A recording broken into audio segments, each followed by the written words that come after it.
Hi friends!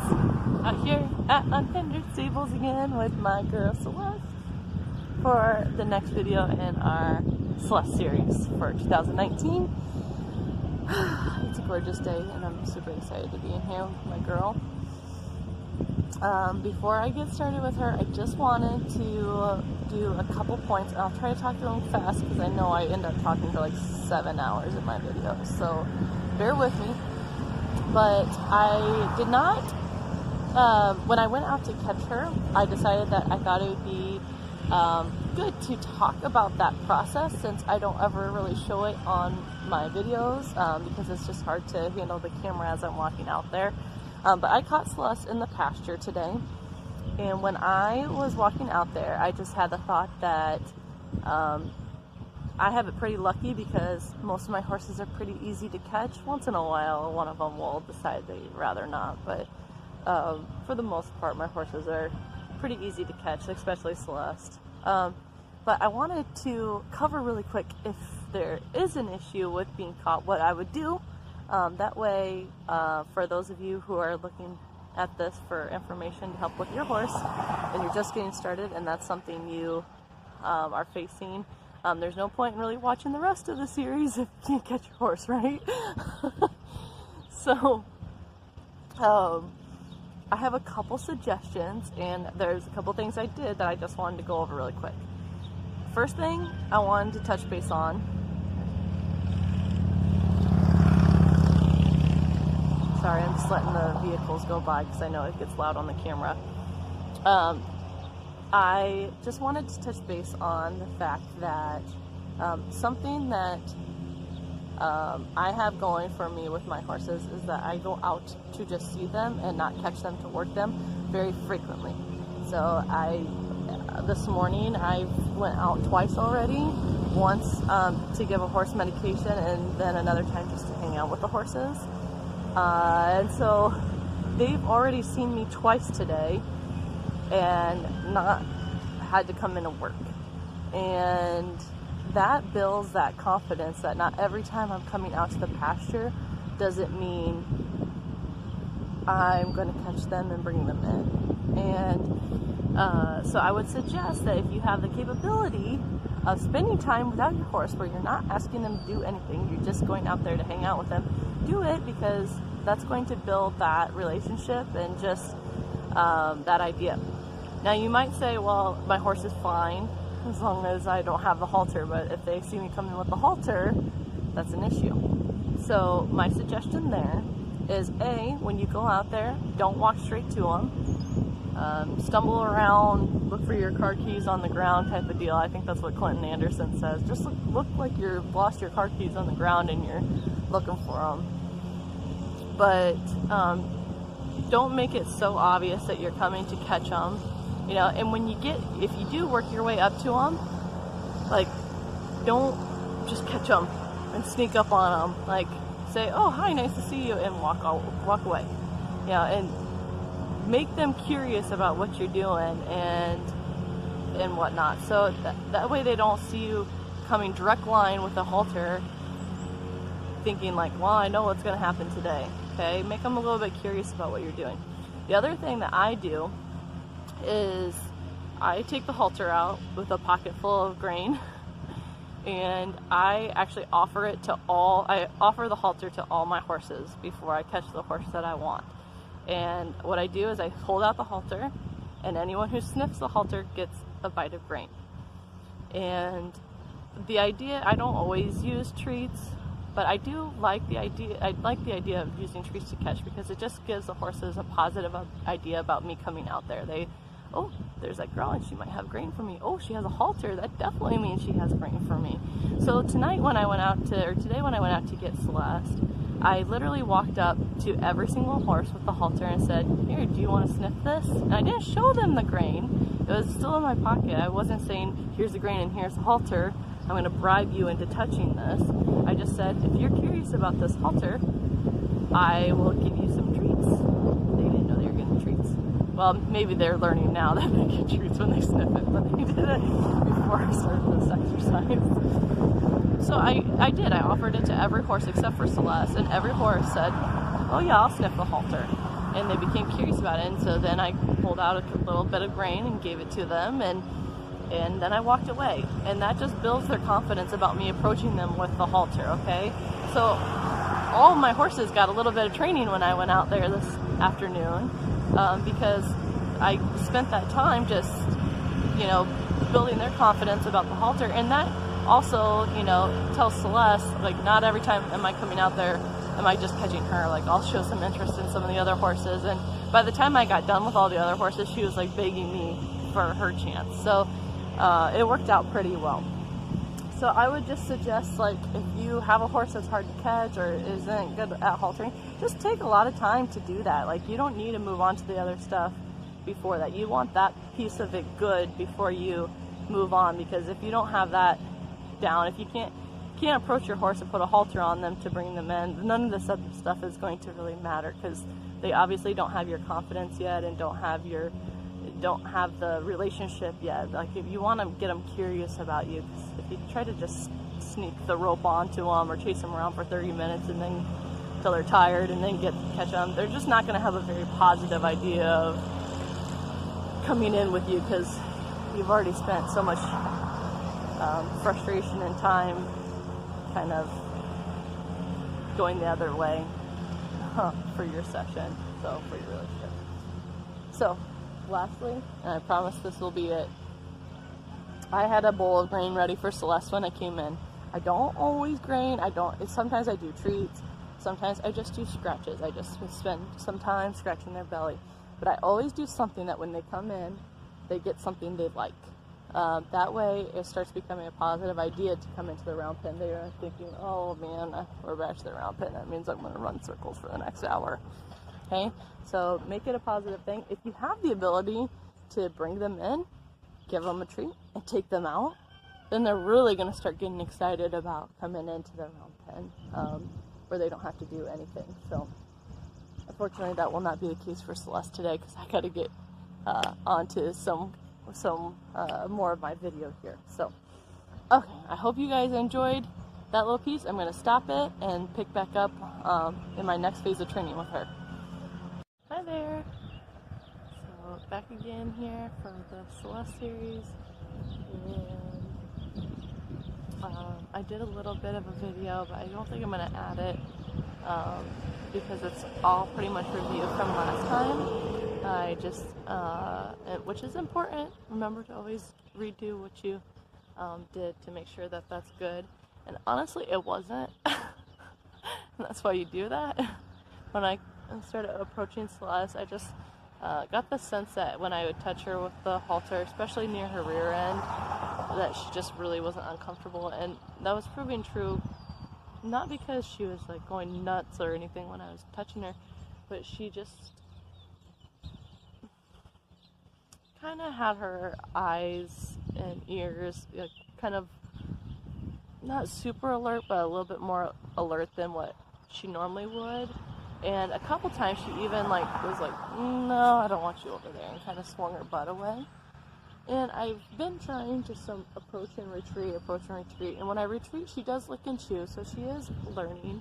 But I kind of got the impression that she might actually need to move her feet. I think that she's a little bit bottled up anxiety-wise. And so I thought that it might actually be good to I don't want to make her more feel fearful of the rope if she's already got some anxiety about it. But I think that if I can move her feet in a way that doesn't make her terrified of the rope, and gains me some respect and her attention, and then maybe when I scratch her with the rope and whatnot, it'll be a little bit even more of a reward for her. And so I'm hoping that just getting her moving a little bit will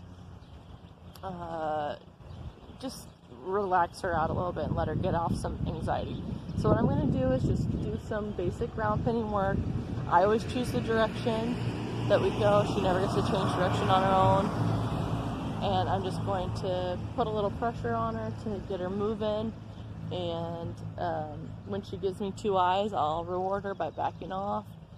And then we'll just kind of do that until I feel like she lets out or releases a little bit here, some of her adrenaline. So here we go.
So I really like that she came into me. That's the first time that she's come into me like that.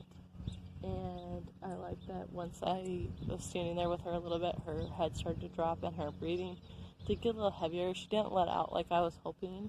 I don't know if she would have if I gave her more time or not, but I think, I wanted to come off and completely take the pressure away again to see what kind of result I get. And she's just back to grazing, so I'm going to just do the exercise again and hope for the same result or better. So we'll see what we got here. And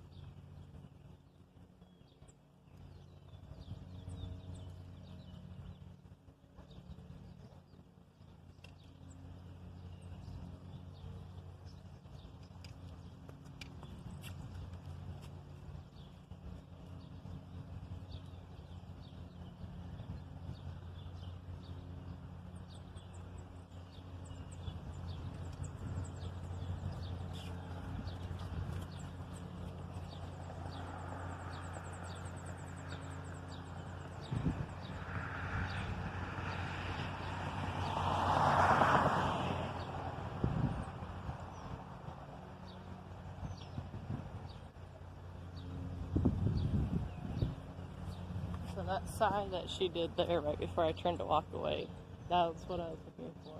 I'd love to see her doing some like yawning or even more head dropping again, but getting that sigh out I think was super important. She's just been tight since she came in here. Not like there. So that's really good. That kind of blowing out and whatnot. And now she's doing a lot of licking and chewing. She's also, you can see, she's going to the bathroom, which horses don't go to the bathroom when they are uncomfortable. So I think that she really just needed that like release of energy and movement and whatnot, just to, I think maybe she's anticipating it, and the worry of it was kind of bothering her. So so good. I'm glad to see that, and now I'm going to just really focus on getting that connection again with her, and see if we can't make some progress again with the lead rope and me being on her sides and whatnot.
I've been looking for that result for over an hour now, where when I was next to her, rubbing her with the rope, she really showed me a sign of relaxation. She let out.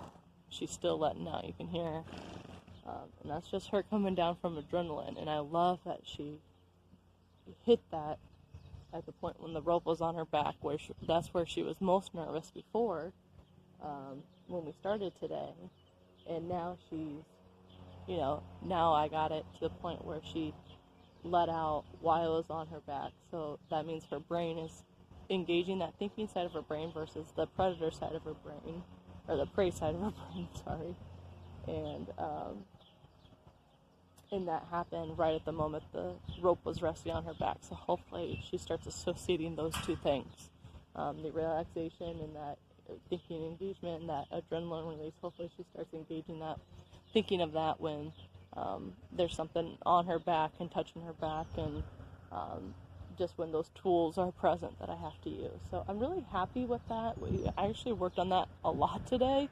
Like I said, I did a clip actually before this one that I don't think I'm going to use just because it was a lot of the stuff from last time, but it just shows that sometimes you have to switch up your game a little bit depending on your horse. Like, she's a horse that I wouldn't actually think about moving too much because she seems like she has anxiety. I don't want to make that worse, but she actually really needed to move her feet, and as soon as I started moving her feet, I have a completely different horse now. I think she's asking for more food.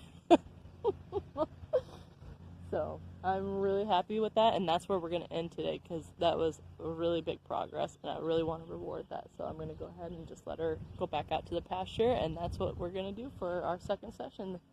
So hope you guys enjoyed it, and subscribe to my YouTube channel, and I got more of these coming. So all right, have a good rest of your week. God bless.